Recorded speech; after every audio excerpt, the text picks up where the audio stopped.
من سر 60 روز وقت دارم تا کانال یوتیوبمو به درآمدزایی برسونم و اگر این کار نکنم مجبور میشم برم خدمت و کل زندگیم به فاک میره.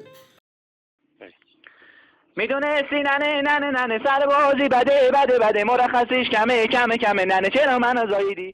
توی چند وقت کانال‌های زیادی دیدم که داخل 3-4 ماه، 1 ماه و حتی کمتر یا بیشتر به درآمدزایی رسیدن. ولی آیا منم میتونم اینجوری کنم؟ منم میتونم این کار کنم؟ نمیدونم، اینو واقعا نمیدونم. بریم که رو تخته بهتون نشون بدم قرار هدفامون چی باشن.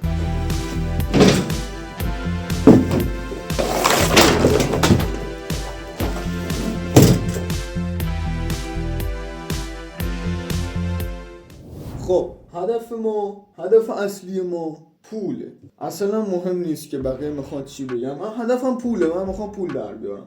نه شوخی کردم. یه کمیش اثر عشق به کاره، چون واقعا یوتیوبری دوست دارم. یه کمیش هم عشق به پوله. هدفهای فرعیمون 4000 ساعت واچ تایم و 1000 سابسکرایبر هستم.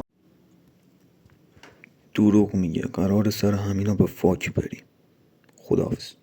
ولی ما هدفهای فرعیمون واچ تایم و سابه.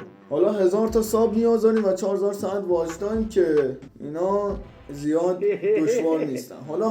حالا مشکلات خیلی جدی که ما باش سر کار داریم اینه که الان خونه خالی شده که من دارم ویدیو میگیرم و این خودش خیلی میدونستی ننه یه مشکل دیگه هم اینه که اگر کسی حمایت نکنه من مجبورم برم سربازی و این زیاد مهم نیست دیگه. یا میرم سربازی، بابام زورم میکنه میرم سربازی، یا به زندگیم ادامه میدم و خوش خورم زندگی میکنم. فیلم سوپر داری؟ داداش شما فیلم سوپر داری؟